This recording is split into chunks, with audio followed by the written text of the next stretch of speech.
வணக்கம் நண்பர்களே. உங்கள் மனதில் தோன்றும் தேவையில்லாத சிந்தனைகளால் எந்த ஒரு விஷயத்திலும் உங்களால் முழுமையாக கவனம் செலுத்த முடியவில்லையா? இந்த கதையை முழுவதுமாக கேளுங்கள். ஏனென்றால் முழுமையான அறிவுதான் வெற்றிக்கு வழிவகுக்கும். இதுபோன்ற சிறந்த கதைகளுக்கு இந்த சேனலை சப்ஸ்கிரைப் செய்து கொள்ளுங்கள். ஒரு அமைதியான பசுமை நிரம்பிய கிராமத்தில் இயற்கையான காற்றும் பறவைகளின் குரலும் காலை முழுவதும் இசையாக பரவிக்கொண்டிருந்தது. அங்கிருந்த சிறிய வீட்டில் வசித்தான் ரமேஷ் என்ற 20 வயது இளைஞன். அவன் ஒரு நல்ல புத்திசாலி, ஆர்வமுள்ளவனும் எதையும் கேட்டு அறிந்து கொள்ள விரும்பும் குணமுள்ளவனும் கூட. கல்லூரி தேர்வுகளில் முன்னிலை பெறுவான். ஆசிரியர்களும் பெற்றோர்களும் பெருமையுடன் அவனை பற்றி பேசுவார்கள். ஆனால் ரமேஷ் மனதின் ஆழத்தில் ஒரு சில நேரங்களில் தானே புரிந்து கொள்ள முடியாத ஒரு பிரச்சனையுடன் போராடிக் கொண்டிருந்தான். அது ஒரு வெளிப்படையான காயமில்லை, எவரும் பார்க்க முடியாத காயம். அது அவனது மனதை மட்டுமே தாக்கும் ஒன்றாக இருந்தது. அவனுக்கு ஒரு வேலை செய்ய ஆரம்பிக்கிற பொழுதே அவனது கவனம் திசை மாறத் தொடங்கும்.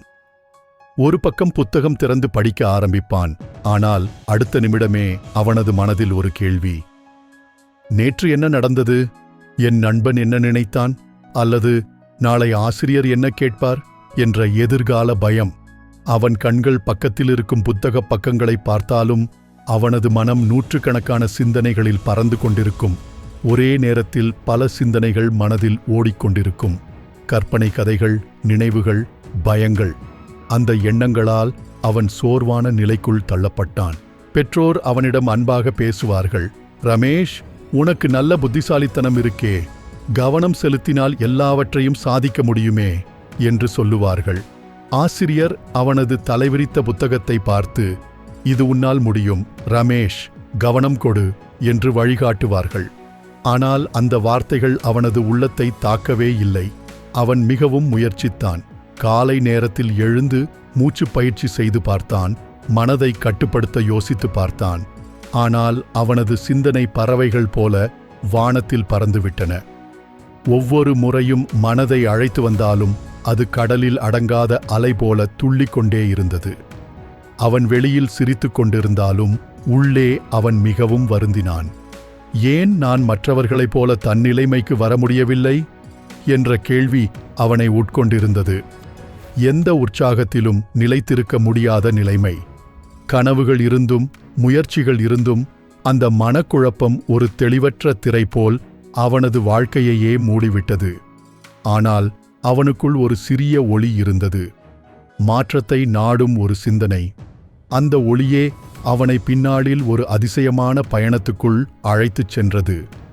ஒரு நாள் ரமேஷுக்கு நேர்ந்த அனுபவம் அவனது வாழ்நாளில் ஒருபோதும் மறக்க முடியாததாக மாறியது.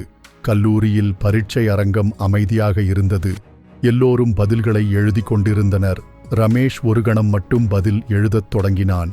ஆனால் அடுத்த நிமிடமே அவனது மனது வெறுமையாகிப் போனது. அந்த கணம் ஒரு பயங்கரமான மௌனத்துடன் இருந்தது. ஒவ்வொரு வார்த்தையும் தெரியாமலே போனது. என்ன எழுதணும் என்ற கேள்வி மட்டும் தவிர வேறு எதுவும் நினைவில் வரவில்லை. அவன் எப்போதும் எதிர்பார்த்த அந்த பயம், தவறு செய்யக்கூடாது என்பதும் மற்றவர்கள் என்ன நினைப்பார்கள் என்பதும் அவனது நரம்புகளை முடக்கின. படித்திருந்ததையும் நினைவு கூற முடியாமல் பயனற்ற சிந்தனைகளின் சுழலில் அவன் சிக்கிக் கொண்டான். தேர்வு முடிந்த பிறகு சில நாட்களில் பெறப்பட்ட மதிப்பெண்கள் அவனுக்கு நிறைவை கொடுக்காமல் மன அழுத்தத்தில் தள்ளின.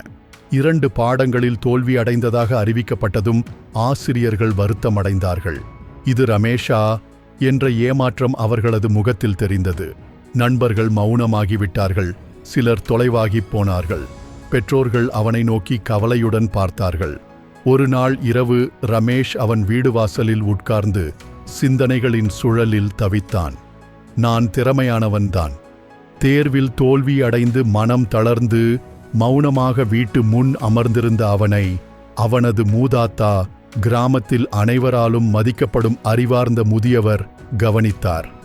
அவர் மெதுவாக நடந்து வந்து அவனிடம் அமர்ந்தார். என்ன ஆயிற்று ரமேஷ் என்று பாசமான குரலில் கேட்டார். கண்களில் கண்ணீர் திரண்டபடியே அவன் மனதில் அடங்கிய வேதனையை சொல்வது போல், தாத்தா, நான் என்ன செய்தாலும் என் மனம் எப்போதும் திசை திருப்பிக் கொண்டே இருக்கிறது. நான் கவனம் செலுத்தவே முடியவில்லை. எல்லாம் குழப்பமாக இருக்கிறது என்றான். அந்த முதியவர் சிரிப்புடன் அவனது தோளில் கையை வைத்து பாசமாக ஒரு சொல் கூறினார். வா, ஒரு சிறிய விஷயம் உனக்கு காட்ட விரும்புகிறேன். ரமேஷ் அச்சம் கலந்த ஆவலுடன் அவரை பின்தொடர்ந்தான். அவர்கள் வீட்டின் பின்னே இருக்கும் பழைய தோட்டத்திற்குள் சென்றார்கள். அங்கே ஒரு பழைய வெறும் பானை இருந்தது. அதில் கொஞ்சம் தூசி சேர்ந்த கழிவான நீரை கொட்டச் செய்தார். பின் ஒரு குடம் தூய நீரை ரமேஷிடம் கொடுத்து, இதை பானைக்குள் ஊற்று என்றார். ரமேஷ் குழப்பத்துடன் இருந்தும் அவர் சொல்வதைக் கேட்டான். அவன் தூய நீரை பானைக்குள் ஊற்றத் தொடங்கினான். பானையில் இருந்த கழிவான நீர் வெளியேறி மெதுவாக பானை தூய நீரால் நிரம்பியது. அந்த தருணத்தில் பானையின் தோற்றம் தெளிவடைந்தது. முதியவர் மெதுவாகவும் ஆழமான வார்த்தைகளுடன் கூறினார். உன் மனது இந்த பானையைப் போலதான் ரமேஷ். பயனற்ற சிந்தனைகள், பயங்கள், ஊக்கமற்ற நினைவுகள், இவை அனைத்தும் அந்த கழிவு நீரைப் போல. ஆனால் நீ நற்சிந்தனைகள், நம்பிக்கை, தெளிவு, தியானம் போன்ற தூய நீரை மனதில் நிரப்பினால் அந்த கழிவுகள் அனைத்தும் தானாக வெளியேறும். மனதை மாற்ற கஷ்டமில்லை, ஆனால் நல்ல விஷயங்களை நிரப்பும் வழியை மாற்ற வேண்டும். அந்த வார்த்தைகள் ரமேஷின் உள்ளத்தில் ஒலித்தன. அவன் முதியவரிடம், நான் எப்படி நல்ல விஷயங்களை மனதில் நிரப்புவது தாத்தா என்று கேட்டான். அந்த முதியவர் மேலும் ஒரு கதையை பகிர்ந்தார். ஒரு காலத்தில் ஒரு வீரன் வாழ்ந்தான். அவன் திறமை வாய்ந்தவனாக இருந்தாலும் அவன் மனதில் சந்தேகம் நிறைந்திருந்தது. நான் தோல்வியடையக்கூடும், மக்கள் என்னை இழிவுபடுத்துவார்கள் என்று நினைத்தான். இதனால் அவன் சிறிய சவால்களையும் தவிர்த்து வந்தான். ஒரு நாள் ஒரு பண்டிதர் அவனை நேரில் பார்த்து ஒரு பாதி தண்ணீர் நிறைந்த கிளாஸ் கொடுத்தார். அதில் ஒரு கைப்பிடி உப்பை போட்டுவிட்டு குடி என்றார். வீரன் குடித்தவுடன் அதன் உப்புச்சுவை அதிகமாக இருந்ததால் உமிழ்ந்து விட்டான். பிறகு பண்டிதர் அவனை ஏரிக்கரைக்கு அழைத்துச் சென்றார். அதே அளவு உப்பை ஏரிக்குள் போடச் சொன்னார். இப்போது இந்த நீரை பருகிப்பார் என்றார். இந்த முறை தண்ணீர் இனிமையாக இருந்தது. உப்பின் அளவு ஒன்றுதான், ஆனால் உன் மனது ஏரியைப் போல் பரந்திருந்தால் உப்பு பாதிக்காது. மனதை பெரியதாக மாற்றினால் எதிர்மறை சிந்தனைகள் தாக்கமளிக்காது என்றார் பண்டிதர். அந்த கதையை கேட்டதும் ரமேஷின் கண்கள் மெல்ல திறந்தன. அவன் ஒரு தீர்க்கமான மௌனத்தில் மூழ்கி அந்த காட்சியை மனதில் பிம்பித்தான். தாத்தா என்றான் ரமேஷ் மெதுவாக. அப்போ என் மனமும் ஒரு கிளாஸ் தண்ணீராக இருக்கிறது போலதான் இல்லையா? அதனால்தான் அந்த உப்பான எதிர்மறை சிந்தனைகள் என்னை ஏமாற்றிக் கொண்டே இருக்கின்றன. முதியவர் சிரித்தார்.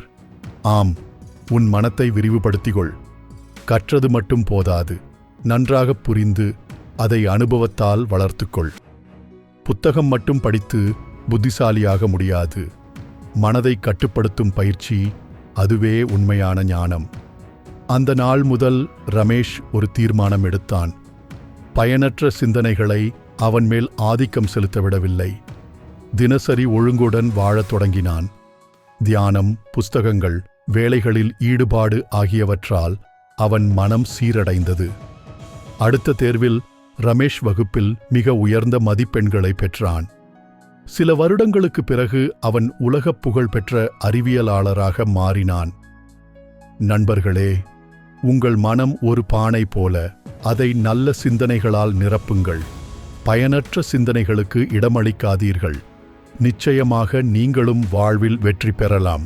இந்த வீடியோவை முழுமையாக பார்த்ததற்கு நன்றி. இந்த கதை பிடித்திருந்தால் ஒரு லைக் செய்யுங்கள்.